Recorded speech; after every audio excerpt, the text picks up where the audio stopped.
ଦେଖନ୍ତୁ ଆଜି ସକାଳେ ଭୋର ଭୋରୁ ପ୍ରାୟ ଆମର ଟାଉନ୍ ପୁଲିସରେ ଯେତେବେଳକୁ ପେଟ୍ରୋଲିଂ ଚାଲିଥିଲା ଚେକିଂ ମଧ୍ୟ ଚାଲିଥିଲା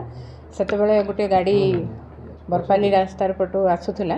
ଟୁୱାର୍ଡସ୍ ରାୟପୁର ଲାଇନ୍କୁ ଯାଉଥିଲା ତ ସେହି ସମୟରେ ପୁଲିସ୍ ତାକୁ ଅଟକାଇବାକୁ ଚେଷ୍ଟା କଲା ପଚରାପୁଚରି କରିବା ପାଇଁ ଚେଷ୍ଟା କଲା ଏବଂ ଚେକିଂ ମଧ୍ୟ ପାଇଁ ଚେଷ୍ଟା କରିଥିଲା କିନ୍ତୁ ସେମାନେ ହଠାତ୍ କି ଗାଡ଼ି ଟର୍ନ କରିକି ସେ ସମ୍ବଲପୁର ରୁଟ୍ରେ ଯିବା ପାଇଁ ବାହାରିଲେ ତ ପୁଲିସର ସନ୍ଦେହ ହେଲା ଏବଂ ତାକୁ ଚେସ୍ କରିକି ଆମେ ତାକୁ ଛୁରିଆଗଳି ଜଙ୍କସନ୍ ପାଖରେ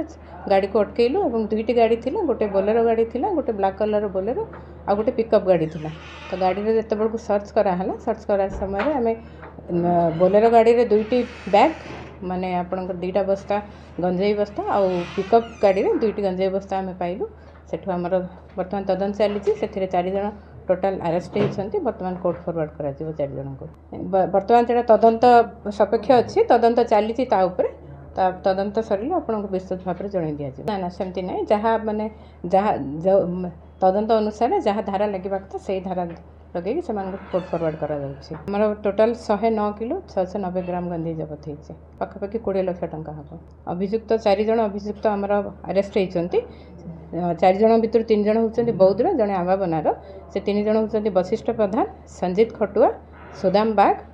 ଏବଂ ଦୀପକ ଦୋରା ସ୍ପଟ୍ରେ ଆମର ଟିମ୍ ଯାଇଥିଲେ